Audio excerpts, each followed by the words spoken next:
I'm going to go actually live to Portfolium's website. And so we're an example of a network page here. I know you don't attend San Diego State University, but we are just using this as an example because we have not yet launched to Henderson State. But by the time you're watching this video or interacting with us, you'll probably already have access to your own Portfolium account. And so when you first log into your Portfolium account, you'll see it branded with the Henderson State details. And so for this example, we're here on San Diego State University's College of Business page, and you can see the branding that they've selected. Now, what makes Portfolium different than other tools that you've used before is Portfolium is a network. So what that means is via Portfolium, you're going to be able to connect with your peers. You can connect with your faculty members, staff at Henderson State. You're going to have the ability to collaborate in a technological atmosphere, just like you do on, let's say, Instagram or Facebook with friends, but this is an online academic and professional place to make that connection. Because Henderson has provided you with access to Portfolium, you'll each be members of the Henderson State University network page, and it's going to look similar to the San Diego State page that we're looking at now. Now, what that means is if you choose to showcase your work on Portfolium, your work will also be showcased on the Henderson State network page. However, I want to make it clear you have complete control over what's showcased here and what's not. But the awesome thing is when you go to your specific network page, you're going to see projects view and a members view. The projects view, as we scroll down, we're able to actually see projects and work samples, even extracurricular activities that students at San Diego State and the College of Business have uploaded to really show proof of what they're capable of. Now, the cool thing about this is also a place where you'll be able to collaborate with your colleagues, with your peers. So it's as simple as you can click into a project, you can take a look at what this student is showcasing within his Portfolium profile. We could even play this video if we wanted to. We can see a brief description of his work, and we could leave a comment, or we could like it, very much like you've done on other social media. See, I can like his work here. I could ask him a question about this particular project, but this is a place where you all can collaborate with one another, gain motivation, and provide that positive feedback to your colleagues as you're really utilizing the system. Again, you get to choose if your projects are visible here, but one of the main goals of Portfoliums is to showcase what it is that you're capable of. So making it visible to others and allowing that collaboration is really important. Now, when you go to the members view of your network page, you're going to see all the students that have utilized the tool to set up their own unique profile. Now, something that I want to make very clear is even after you graduate from Henderson State, you're actually still going to have access to your Portfolium profile for free for life.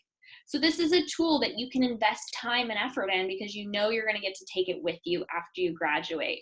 I always think about, I wish when I was in graduate school and even in my undergrad that I had something like this, so I had a place to build that digital repository and to save all my work. But the reason that I bring that up here on this members page is when you go to filters, you can actually filter, and maybe you want to see alumni, so people that have already graduated. Maybe you want to look at undergraduate students or graduate students. But we've had really interesting feedback from students that they've connected with alumni from their institution that maybe studied the same thing as them and, you know, ended up making a connection, doing an informational interview about that alumni's company where they're currently working. We've heard reports of getting internships through connecting with alumni and even some of your instructors on Portfolium, because you're really, again, able to show what it is you're capable of and how you're using your education and continuing it. So again, you do have that ability to filter by different types of people within your network page. Very easily here you can see Molly. If I had a class with her, maybe I can click connect. I can send her a connection request. I can obviously change this any way I'd like. I can send that over, and she can either choose to accept that request or deny it. If she accepts it, then we have the ability to message one another. We could work on projects together and collaborate, very much like you do in other social networks of sorts. But you do have that ability on Portfolium, and it's definitely key. So even the folks that you're sitting with in the class that you're in right now, make that connection with them on Portfolium, and it'll help to not only provide you with motivation and ideas for how to use your Portfolium profile, but of course, even after you graduate, it'll be a great way to stay connected with your community. So that is the network page in general. Again, there's the projects view and the members view. But where exactly will you find the network page might be one of the first things you're thinking. So I'm going to go into an example of a student's profile. So this is Vanessa here, and she is in business administration program at Nova Southeastern University. Now you can see on her profile, Nova Southeastern right here, it's in blue. Basically, if you click that blue link on your profile, it's going to take you directly to the network page that you're a member of. And keep in mind, again, only those students that have been provided access through Henderson State are going to have a verified Henderson State University Portfolium profile. And what does that mean? Now, looking at Vanessa's profile, she has this white verified badge on her profile. That means, again, that she's been provided access to Portfolium through the institution she attends. And via this, if an employer or company or someone's looking at Portfolium, they know that this is her degree information verified by her institution. So many employers will tell us, oh, it's so hard to find out if a student actually attended a university that they said they did. Call somebody up and say, can you look up, did Vanessa go there? But on Portfolium, it's made very clear through this verified badge. Now, you'll also notice on Vanessa's profile, she's personalized it. She added a photo of herself. She added her own background image. She can even add her own little personal tagline here. And I'm going to show you how you do that in a little bit. Right now, I just want you to get your bearings in how Portfolium is set up and how it's structured. So right now, when we're on Vanessa's page, she has a profile view and a portfolio view. We're actually going to skip to the portfolio view here.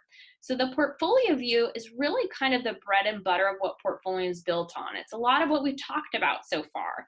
And as we scroll down, you'll see these skills. We call these clickable credentials. And really the goal of these skills would be exactly the opposite of what your resume might do right now, where you might just have bullet points on your resume that say, I'm great at critical thinking, I'm good at presentations, I'm great at research. Okay, we instead take those skills and give you the ability to link them to tangible work samples. So it's just like I said before, if I click critical thinking, then I'm taken to those projects on Vanessa's profile that show proof of her critical thinking skills. So it makes it very easy for, if your professor's looking at your Portfolium, a friend or family member, for them to really dig a little deeper. So when I went to critical thinking, we were brought up these particular projects on Vanessa's profile. Now I'm going to click into this first project here. And we went through one project before, but I want to dig a little bit deeper in this one. So this project, as we scroll down, we're seeing that this is about how to use a particular project that she's developed. And this is a training that she developed for the organization on how to use a new software that was implemented. Obviously, this is something that could be very key. Maybe she wants to work in software administration in the future or development of implementation tools. So you can see here that Vanessa's been able to upload a PDF that she created for this particular project. She has some screenshots where you can see she developed tutorials on this project. She's included many things throughout. Now, as I click through, I want you to know you can include presentations, you can include videos, you can include PDFs, Excel documents. You can see here we could start a video where she made an actual tutorial here. How great would it be to hear her present on this project to see what she's capable of? But really, the possibilities are endless of what you can link to here and the attachments that you can add, and we'll go through that. But the more that you're able to put into a project, the more someone can gain from it about you. Now you can see she just has a brief description here, but I would encourage you to really put a lot of detail into the description section of your project. Why did you build this? What was the background? What would you change? What did you think you grew, or how did you grow from it?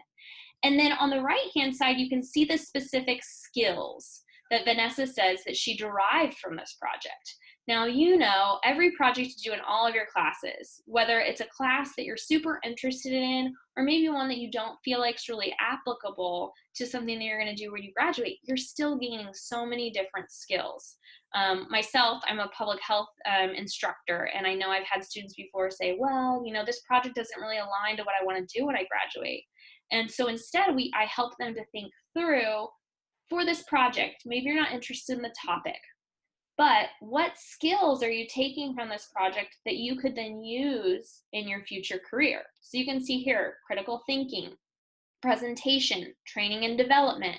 All of those skills could be used so many different ways in employment, that maybe she's not that interested in this product. I'm just making an assumption there, but she gained these skills that are really going to help her in the future.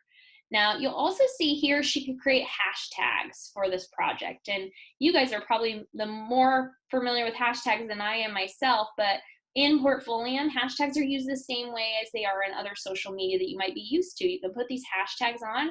If we click the hashtag, then we're going to be able to find other projects in Portfolium using that same hashtag. So it's giving you that way to network and collaborate.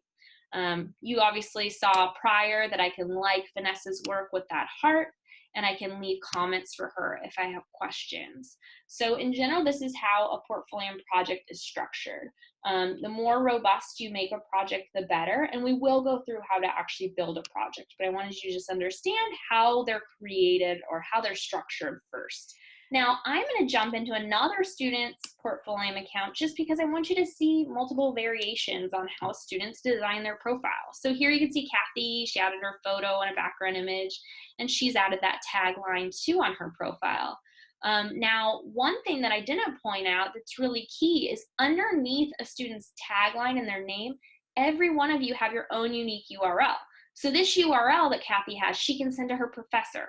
She could send it to a future internship site that she's hoping to get an internship at. She could include it on her resume. She could even share it with her parents if she wanted to. But this URL is unique to you as a student. And I'll show you more about that shortly. Now, as we scroll down in the profile section, we looked at portfolio already. The profile section is really a place for you to expand upon who you are. So you can write an introduction to yourself. You can see that Kathy's kind of included projects that she feels best represent her. And then as we go down, we can see her education listed. Now, your education is going to be pre-populated when you get your profile directly through Henderson. As we go down, Kathy's also included some work experience that she thinks is of value. She has her time in this position, and as we scroll through, she's even connected work and projects directly to this position. Again, as we go down, additional positions here that she feels are of value. She can include things like clubs, affiliations, programs that she's a member of, and even courses that she's taken. And so again, within the profile section, you're able to link projects to specific sections of your profile. As we go down, you'll see accomplishments. You know, she received an Employee of the Month award. That's huge to a future employee. She's included some athletics that she's done. And note here, she's included things from her high school career, which is fantastic. Show that you're a well-rounded individual, volunteer work, etc. Now, as I scroll back up, you will be able to see again that she also linked other social media she has. So if you have a personal website or a LinkedIn account, you can link those directly to Portfolium too. You can also add your resume and upload your resume too.